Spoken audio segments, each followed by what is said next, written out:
Salve, salve galera, André Brito aqui pra gente dar início a mais um episódio de Busca o Balde, o quadro de saúde do Endcast, porque afinal de contas, como é que a gente vai ser feliz se não estiver saudável, né, Doc? Com certeza, precisa estar saudável para a gente conseguir buscar a felicidade e fazer as nossas tentativas. É isso aí, que são tentativas, né, sempre. É, Muito bom. E aí, Ana, como é que vai? Bem, e você? Bem também, graças a Deus. Bora lá buscar o balde. Bora buscar o balde de novo? Vamos A gente lá. tá sempre buscando, né? com Eternamente. certeza. É isso aí, ó. E se você chegou nesse episódio aqui, lembra de contar pra gente, né, o que vocês estão achando, contar se tá sendo legal a experiência aí de acompanhar o Busco Balde. Deixa a gente saber se a gente tá acertando, se a gente tá errando, aonde que a gente deve mirar mais, enfim, conta pra gente a opinião de vocês, porque a opinião de vocês é o que faz a gente estar aqui, né? A gente tá aqui pra falar com as pessoas que estão buscando uma saúde melhor, que estão buscando um estilo de vida mais saudável, né? E pra nós o que mais importa é entregar o que vocês esperam da gente. E pra gente começar esse papo, hoje eu quero trazer um relato pessoal aqui pra mesa. Vocês topam? Claro. Ótimo. Consulta do André. Seguinte, eu tô sentindo, não sei se tem coisa assim muito da minha cabeça só, ou se é fato, porque eu ainda não fiz, né, uma bioimpedância, por exemplo. Mas a sensação que eu tenho é que eu tô com muito mais dificuldade de perder peso. Aliás, nas últimas semanas eu ganhei uns quilos. Tô batendo os 90 na balança, coisa que há muito tempo eu não chegava. E tá muito... Mas assim, sem mudar a rotina alimentar, rotina... Assim, Alimentar tá a mesma. Só que eu comecei a treinar. Né? E aí eu sinto mais fome, eu acho. Também tem isso, né? Isso aí é bem comum, porque o treino, ele aumenta um pouco o gasto calórico, mas às vezes, mentalmente falando, você se sente mais permissivo, né? Você se permite mais, porque você pensa assim, eu tô treinando, então não tem problema eu comer um pouco a mais, né? E é aquilo que a gente já falou, a conta tem que fechar, né? No negativo para o déficit calórico, né? No caso. Então, às vezes, o treinar, ele pode servir de argumento para você escapar mais ou comer um pouco a mais, mesmo que seja alimentação padrão, sua ali, saudável. E tem a questão também de você entender que pode treinar todo dia, pode treinar bem feito, pode treinar com um personal bom ali em cima, pode treinar 2 horas do seu dia. O mandatório é a alimentação, né? E por que a gente pergunta muito do sono? Porque impacta no padrão alimentar, na fome e na saciedade. Por que eu pergunto da água? Porque impacta na fome e na saciedade, né? Tá na disposição do dia a dia, né, sono. Mas tudo vai, direto ou indiretamente, impactar no quê? Nas suas escolhas alimentares. Então, se tem alimentação de qualidade, é atenção para o modo de preparo e para a quantidade, né? Porque não é porque é saudável, se você exceder em caloria, vai ganhar peso, né? Mesmo sendo saudável. Agora, se é uma alimentação, geralmente quem come pouco e está ganhando peso, Não é o meu caso. né? É porque a qualidade está ruim, a qualidade alimentar está deixando a desejar. E tem que fazer esse balanço aí, né? Porque a ideia não é você se privar de tudo, né? Nós não estamos falando de atletas aqui, né? Que vão subir no palco, que aí é outro mundo. A gente está falando de pessoas normais ali, que não atletas, com uma rotina puxada. A gente tem que avaliar o que é possível ser feito para encaixar. Porque essa coisa de que, porque eu estou mais velho, meu metabolismo está piorando. É muito por eu estar envelhecendo, eu estou ficando mais sedentária. Eu estou tendo um comportamento mais sedentário. Faz todo sentido. A tecnologia está me trazendo mais o sedentarismo também, né? Eu estou ficando mais tempo em casa, mais tempo parado, mais tempo sentado, deitado, né? Trabalho mais no computador, no próprio celular, né? E aí, isso tudo impacta no seu gasto energético. Vou te falar que hoje eu até falei pro Bruno. Hoje é um dia que eu trabalhei o dia todo, eu não fiz exercício nenhum. Meu trabalho é sentado. Eu fui ver, lógico que é subestimado, mas assim, passos, né? Que é legal a gente dar essa atenção. A gente tenta pegar a escada lá no consultório, mas é pouco, né? O que eu gastei no meu dia de passos, quase nada, 4 calorias. Aí eu vou lá e peço um X-tudo lá no final do dia de 1.500 calorias e vou falar, por que eu não tô emagrecendo, né?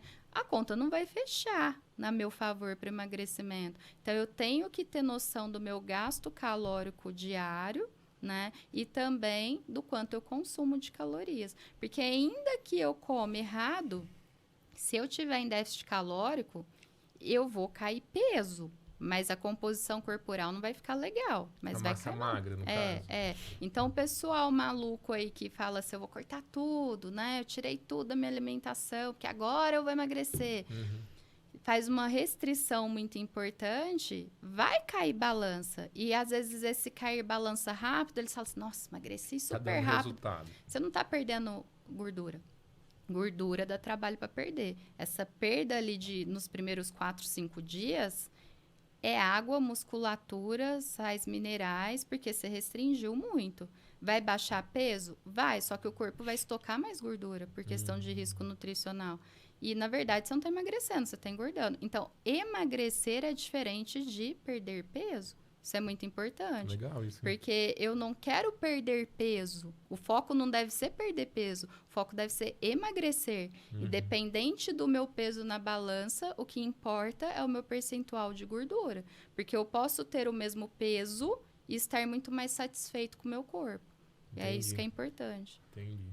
No caso, então, se a gente for seguir essa linha de raciocínio, eu não deveria achar que eu estou engordando só porque meu peso na balança aumentou. Eu deveria buscar outros métodos para entender isso, Doc? Depende, porque pode ser até que você, assim, pode ser que você não esteja emagrecendo, mas às vezes só de você estar ganhando mais massa muscular pode justificar às vezes o aumento do peso, porque às vezes você está ganhando massa muscular, mas assim, não perdeu gordura.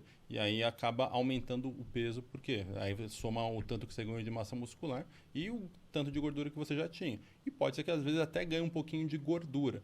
Mas aí o que acontece? Quando a gente faz a conta por massa gorda e massa magra, é uma soma de 100%. Então, às vezes, se você ganhou, por exemplo, 2 kg de massa muscular, mas ganhou tipo 100 gramas de gordura, o peso vai dar 2,1 kg. Só que aí já é o suficiente para mudar a sua composição corporal. Então, às vezes, quando a gente fala isso, a gente pode até falar que você emagreceu mesmo ganhando peso. Entendi. Porque o seu percentual de gordura caiu. Para você ver que tem que ser, esse olhar tem que ser além do peso. Né? As pessoas focam muito ali. Ai, porque não está caindo, né? Ou porque subiu, não está adiantando nada. Olhando só para a balança, né? Esquece balança, porque a gente tem que olhar além da balança, porque ainda que você tenha ganhado um pouquinho de gordura, mas se você está desenvolvendo musculatura também, está tendo progresso. Depois vai ajustar isso para cair percentual de gordura, né? Só que não quer dizer que não está adiantando nada, você está evoluindo. Só que não está evoluindo da forma que você gostaria, às vezes nem no ritmo que você gostaria. Que nunca é no ritmo que a gente gostaria, né? Que até entra em outros assuntos que a gente já trouxe aqui, que é o ideal, né, do padrão de beleza, né, é diferente da situação de cada pessoa. E o ideal, né? que deveria fazer, né, 100% ali. Quem consegue fazer 100% ali?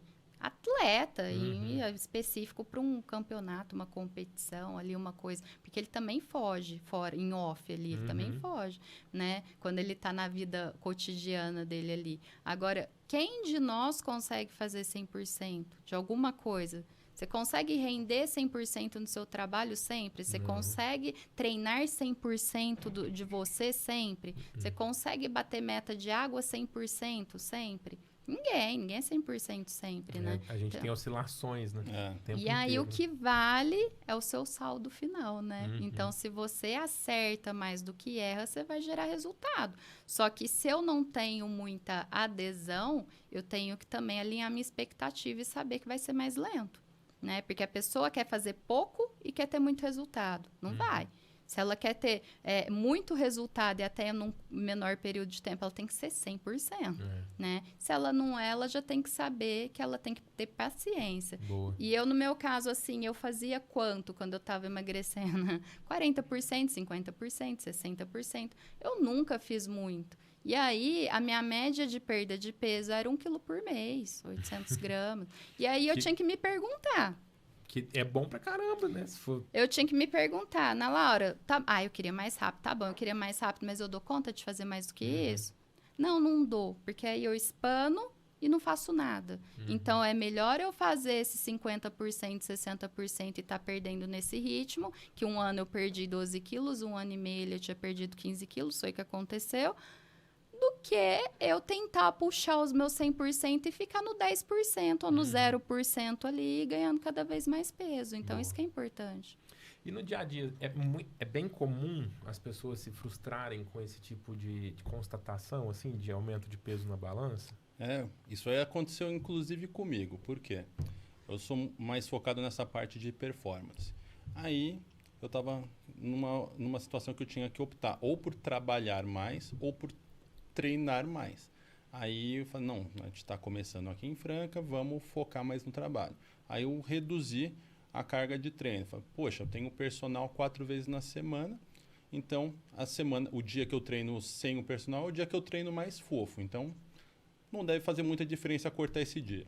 Cortei. Fiquei 2 meses sem treinar O treino fofo. o fofo. E aí, o que acontece? A dieta era a mesma coisa, tudo igualzinho. Aí, no final desses 2 meses, o que aconteceu? Ganhei 6 quilos. Então, o que acontece? O meu treino fofo não era tão fofo assim. Mas se tivesse me perguntado, eu já tinha te falado. aí eu achava que para treinar fofo nem compensa. Aí no final de 2 meses deu para ver o que realmente fez diferença. Então, atenção, né? Treino fofo compensa. É melhor ir na academia fazer um tá? treino fofo do que você chegar e simplesmente não treinar. Meu único medo é o pessoal cortar, né? É melhor o treino fofo, ponto. É melhor você fazer alguma coisa. É melhor você fazer em casa, o que der para fazer, é melhor você fazer do que não se mexer, né? Agora, é o que a gente tá falando. Se eu conseguir ir evoluindo, eu posso chegar no meu ideal ali, que é bater pelo menos 3 horas de treino por semana, de treino de força, mais 1 hora de cardio, por exemplo, né? Para compensar, porque se somam. Ideal. Agora, qual que dá para você fazer? Que hora que dá para fazer? Se der para fazer 10 minutos de cardio e 30 minutos de força na semana, é melhor do que não ter feito nada, né? Exato. A gente faz o possível, o melhor que a gente consegue nas condições que a gente tem. Então, se dá para fazer só isso, a gente faz só isso. Mas se der para fazer mais, faça mais. E a tal da gordura visceral, é assim que chama? Quando a pessoa tem um acúmulo de gordura mais concentrado na barriga? Sim, só que não é em qualquer parte da barriga, né? É dentro, né? É que assim, a barriga tem tem uma parte que tem uma membrana que tem a pele mesmo, que subcutâneo. Subcutâneo, né? Que é a parte da pele. E aí tem uma parte que reveste os órgãos, né? E quando a gordura é dentro desse saco que reveste os órgãos, é a gordura visceral. E essa gordura ela é mais perigosa. Por quê? Porque ela infiltra no meio dos órgãos. Então, fala, tenho gordura no fígado. Poxa, quer tratar? Emagrece. Emagrece que tá gordinho, tá com excesso de gordura onde não devia. Tá indo pro fígado. Tá indo pro fígado. E então uma tem que coisa emagrecer. interessante de falar da gordura visceral é que, por que às vezes tem o obeso que não tem alteração laboratorial ali, né? Não tem esteatose hepática, não tem colesterol. Que é o que se orgulha de falar que os exames estão todos top. Não existe obeso saudável, ponto, né? Porque a obesidade por si só é uma doença, então ele já está doente. Se ele é sedentário, também ele tem outra doença, Duas, né? né? Então, assim, não tem, né? É um estado de inflamação constante que impacta em tudo que a gente, mentalmente, fisicamente, tudo, né? Mas falando assim, por que esse obeso... que você às vezes pensa assim, certeza que vai estar tudo alterado, ele mesmo fala.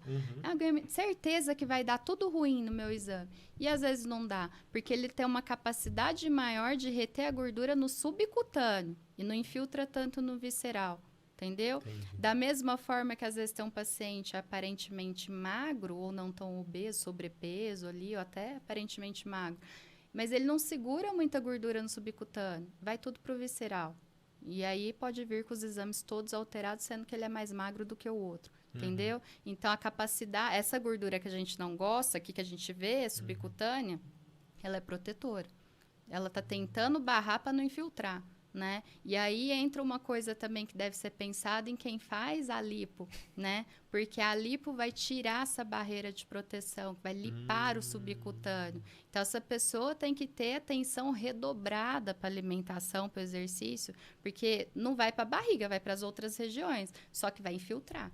Né, vai infiltrar e aumenta a chance dela ter todas essas doenças aí. Então, pré-diabetes, diabetes, esteatose, né, a próprio colesterol e tudo mais. E depois que fez uma lipo, por exemplo, a pessoa pode voltar a ter essa gordura subcutânea? Não mais. Não tem como mais. Que aí gruda, né, a parte de fora da pele. É que a pele tem o subcutâneo e tem uma parte que é mais externa. E ele, no meio disso tudo, tem a gordura. Ele cola essas duas para não juntar mais isso gordura que é lá. lipar. Já viu que a pessoa às vezes reganha peso, mas a barriga tá chapada, entendeu? É por isso. Mas aí você vê que a gordura vai para outros lugares. Putz, é muito E ela Aí vai infiltra. pro braço, aí vai pra perna, vira papada, vai para outros Aí se ela pontos. acumula na área cardíaca, hipertensão arterial, se acumula na área do fígado, esteatose, alteração de colesterol, área do pâncreas, pré-diabetes, diabetes. Então, a gordura visceral aumenta o risco de doenças, né? Principalmente cardiovasculares, né? Mas também todas as doenças possíveis. E a gente tem que ter essa atenção, por isso que é tão importante a atenção para a circunferência abdominal, né? Porque se eu tenho uma circunferência abdominal aumentada, eu tenho gordura visceral e eu tenho riscos, né? E mesmo que, sei lá, você é magrinho e só tem a barriga, tá? Se você estiver passando ali das medidas, e aí varia de região para região, né? Geralmente, homem é quanto? Mulher 78, mulher 80, homem, algo assim, 84 centímetros de circunferência. Quer dizer, já tem infiltração, já tem gordura visceral ali e merece atenção. Mas aí eu acho que tem muita coisa na medicina que eu acho que tinha que alterar. Por quê? Sim. É considerado assim, mas também tem muito a ver com a altura. Como é que um cara de 2,10 metros, por exemplo, vai esperar que o cara tenha 80 centímetros de barriga? Não vai, né? Não vai. Não fecha a conta, né? Tem. Aí que é um dos parâmetros, porque às vezes não tem bioimpedância, né? Então, assim, um dos parâmetros de avaliação. Mas não deve ser só esse. Da mesma forma que não deve usar só o IMC. E um nem dos só parâmetros. o peso, E nem só o peso. Sim. É o conjunto. Então, sim, tem que avaliar a composição corporal, porque não tem erro, né? Voltando àquela história, ninguém foi feito numa forma, né? Todo mundo igualzinho, né? A medicina, ela leva em consideração uma média ideal, né? Da população geral, né? E aí tem as pessoas que são fora da curva, né? Mais alto, mais baixo, mais Exatamente. diferentes, né? Agora, eu estava pensando que dessa questão da lipo, né? Aí me perguntaram, mas se a gordura vai para outros lugares, qual que é o problema de eu lipar a barriga? Aí eu falei o seguinte, imagina que você tem 5 copos aqui para colocar o excedente que tiver de água aqui. Imagina que você quebra um copo. Aliás, quebra o seu maior copo, que é a barriga, onde mais cabe gordura. E aí você só vai ter os outros 4 copos para distribuir. E se esses copos vão encher rápido, e logo vai começar a encher gordura no visceral. Então você acaba tirando uma proteção grande do seu próprio corpo. Então, assim, vale a pena? Putz, não era mais fácil ter feito dieta? Ter emagrecido de verdade? Porque vai lá, a pessoa está na pressa, está na ansiedade, gasta um monte para fazer essa cirurgia, faz a cirurgia e aí não dá conta de manter, por quê? Porque não mudou os hábitos, continua fazendo... Porque nem emagreceu ainda. Porque uma coisa é você emagrecer, reeducar e fazer uma cirurgia estética depois para reparar alguma coisa ou para melhorar o que não deu conta de melhorar. Porque ela é capaz de manter. O que a gente está falando é muitos pacientes obesos que, mas é só a barriga que me incomoda mais. E vai lá e limpa a barriga, né? E aí não vai segurar, né? Sim, e aí tá aquela questão do critério médico. Poxa, não deveria fazer isso, mas é feito. Como várias outras coisas, né? E ainda nesse tema, né? Enquanto a gente estava aqui nos bastidores, a gente estava falando um pouquinho, né? Sobre as dificuldades que as pessoas, em geral, têm para emagrecer. Até um certo tempo, a doutora mesmo já falou aqui, né? Que falava-se que a pessoa tinha que ter força de vontade e força, né? Vai lá, você vai conseguir, né? Fecha a boca. Fecha a boca. Treina mais. E hoje em dia Foco, já se força sabe. e fé. Foco, força e fé. Força e fé. Na força do ódio. Ou Foco Força Café. E vamos lá. E hoje já sabe que não é só isso, né? Que tem outros fatores, assim, que interferem demais nessa dificuldade para Eu emagrecer. falo né? que quem fala que é simples não entende o que tá falando, não tem ideia. E eu falo, às vezes, até profissionais, médicos, sei lá, nutricionistas, quem é da área da saúde. Porque é muito complexo e tem mecanismos que a gente ainda não entende. Então, um dos mecanismos principais é que a gente, vamos falar seu basicão aqui da parte hormonal. A gente tem a leptina, que é um hormônio que a gente adquire uma resistência cerebral e aí aumenta a fome, porque ele é um hormônio da saciedade. Só que eu tenho resistência cerebral a ele. E olha que interessante, se eu ganho gordura, eu aumento concentração de leptina no tecido adiposo. Então, você vai falar assim, se eu estou ganhando leptina, vai gerar mais saciedade. Só que não chega lá, entendeu? E não chega a sinalização. Então, a pessoa vai ter que comer cada vez mais, porque não está chegando. Então, é um dos mecanismos que dificulta muito, né? Outros mecanismos também, tem alteração estrutural e funcional no cérebro, na tomada de decisão, né? Então, vai ter comportamento mais impulsivo. Estrutural, Ana? Estrutural também, córtex pré-frontal, né? E vem os nomes aí, né? Complicar amígdala, núcleo accumbens, né? Mas, enfim, esquece isso aí. Essa alteração, vamos focar no simples. Mas vai mudar o... Tem um miolinho ali, ó. Vamos focar no... É tudo cérebro. Né? E aí vai ter alteração estrutural e funcional, que vai impactar na tomada de decisão. Ela vai ter muito mais prazer do que normalmente se tem com os alimentos mais calóricos, né, gordurosos. Então, assim, fica muito difícil dela decidir certo. Vamos dar um exemplo, assim, tentar deixar isso mais claro ainda. Vamos imaginar uma massinha daquelas de criança, sabe? Massinha.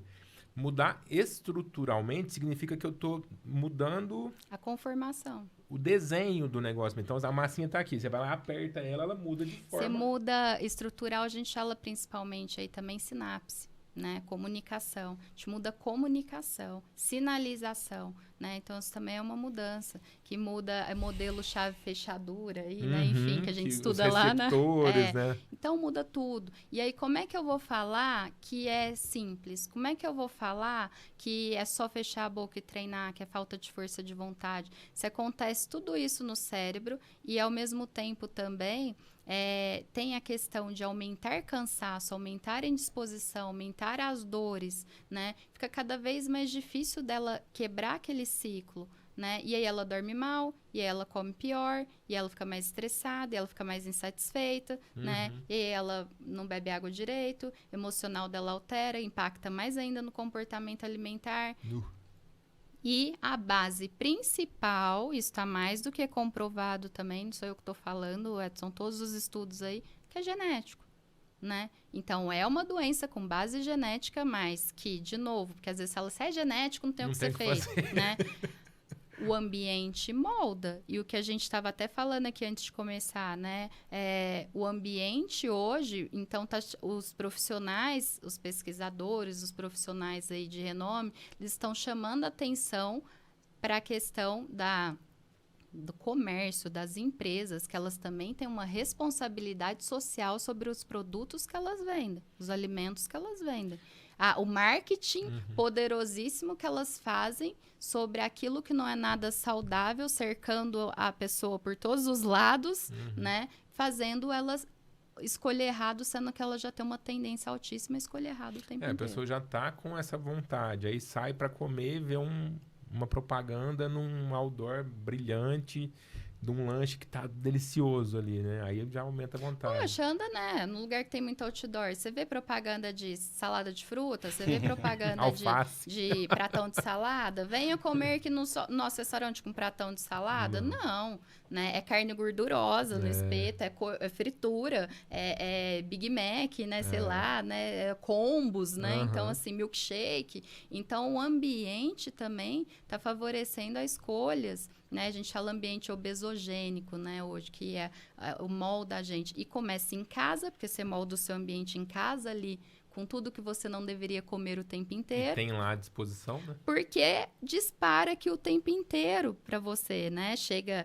e-mail, pula pop-up aqui, né? De propaganda. Você tá rolando o feed ali, parece uma propaganda do... O Instagram sabe mais do que a gente É, gosta, né? e você não vê formas de fazer diferente. Então, o paciente, é verdade, ele às vezes fala assim, como é que eu vou fazer se eu trabalho o dia inteiro e não tenho o que eu comer e só tem tempo de comer um salgado? Eu falo, poxa, mas é o mesmo tempo de você comer uma fruta, não é?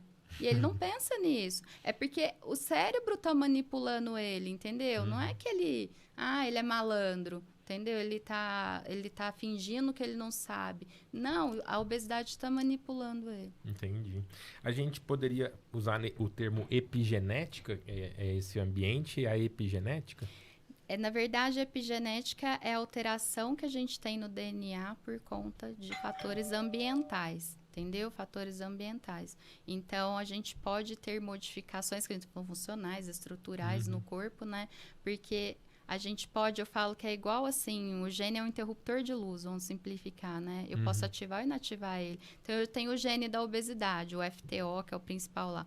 Ah, então quer dizer que eu não tenho o que fazer? Tem. Se eu crio hábitos saudáveis, eu posso inativar ele. Eu não vou lá e acendo esse interruptor. Eu deixo ele apagado ali, inativado. Só que ele tá lá, não tem como eu deletar ele de mim, né? Tá aqui o tempo inteiro, então eu não sou ex-obesa. Eu sou obesa, controlada.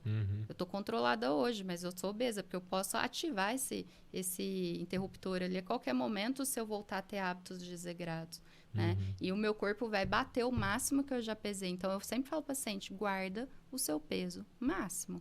Eu falo, quando você tá pesando? 120, tá? Você já pesou mais do que isso? Não, esse é meu peso máximo. Falei, não esqueça dele nenhum dia. Por quê?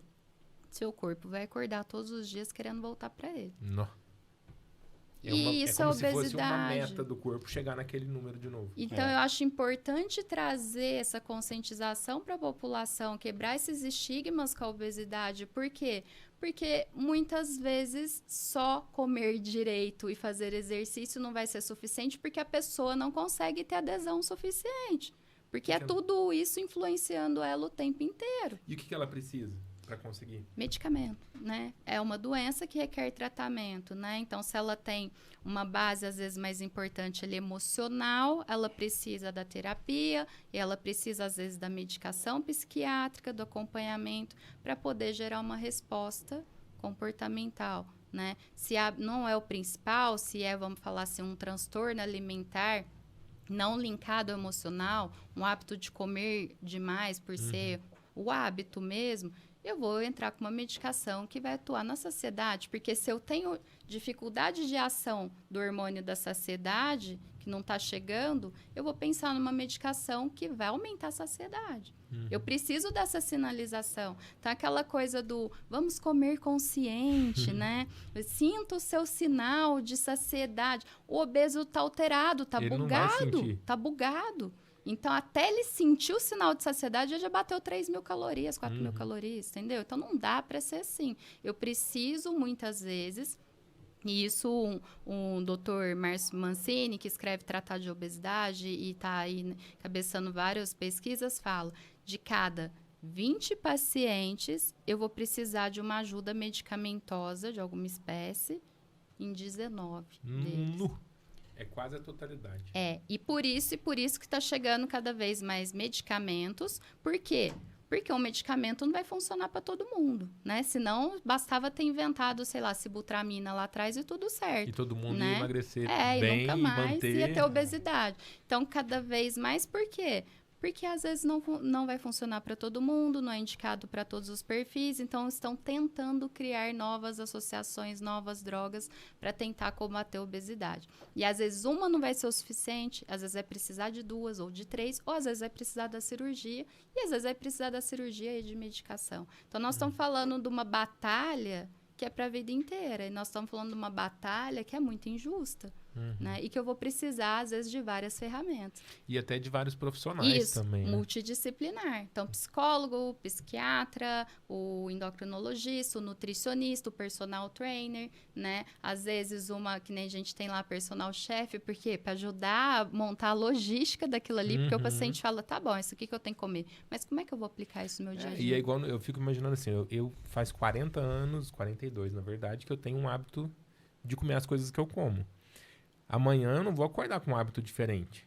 Eu tenho que treinar para isso, né? Eu tenho que construir um novo hábito, né? Para que eu passe a comer melhor. Não vou... eu não sei se a palavra seria essa, mas eu não vou... Você não vai ser um novo André amanhã, Não entendeu? vou. Porque você tomou sua decisão. não vou E aí transformar, você vai ter que... né? Você não vai do 8 pro 80, você tem que ir do 8 pro 10. Gradativo, né? E aí, cada dia você vai subindo um degrauzinho. Porque muita gente falha na parte de emagrecimento, porque quer fazer tudo de uma vez. A pessoa sempre teve uma rotina totalmente diferente. Ela vai lá e resolve do dia para a noite mudar tudo. E assim, ela consegue fazer por muito tempo? Muito provavelmente não. Por quê? Porque está querendo mudar muita coisa ao mesmo tempo. Mas se a pessoa começa com hábito, começa só com uma coisinha simples, e aí depois já virou rotina, aí muda outra coisinha simples. E aí, com o tempo, você vai conseguindo fazer uma mudança efetiva, que realmente você vai conseguir ver resultado. O problema é que esse resultado demora. E o paciente que está obeso, 100% das vezes é ansioso. Aí a pessoa Então, tem que ele não entender consegue que é pra vida esperar. inteira, né? É pra vida inteira, porque ela fala assim, às vezes, eu vou fazer isso por X tempo, né? Esse ano tem um projeto de 12 meses, eu perder X quilos. Você vai achar de novo? Se seu projeto for só do verão, ou for só de um ano, você vai encontrar de novo e encontra rápido. Principalmente se você radicalizar muito. Então, a ideia, porque às vezes você fala, demora muito.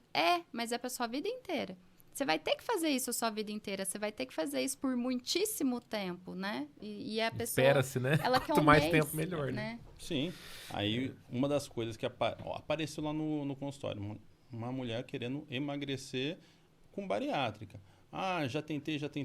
Mas é o seguinte, você nunca fez acompanhamento. O critério de bariátrica é você tentar por 2 anos e... mas eu já tentei por muito mais que isso. Eu sou gorda desde que eu me entendo por gente. Eu falei, não, mas você não tentou com auxílio médico. Então, precisa de 2 anos de acompanhamento. E se nesses 2 anos você não ter uma perda de gordura satisfatória, aí sim a gente pode considerar que você falhou no emagrecimento. E aí, dependendo se tiver dentro dos critérios, dá para fazer indicação da bariátrica ou não. Não é só médico, nutricional, psicológico também, entendeu? Porque senão a pessoa, depois de pós-bariátrico, ela pode ter também um reganho de peso. É o tratamento com todo mundo, educador físico, o nutricionista, psicólogo, porque senão... É porque, gente, nós vamos falar depois da bariátrica, mas não é só fazer bariátrica. A bariátrica é super complexa e também é um acompanhamento para a vida inteira. E também você vai ter que passar por esse processo de reeducação, de exercício físico, de acompanhamento psicológico,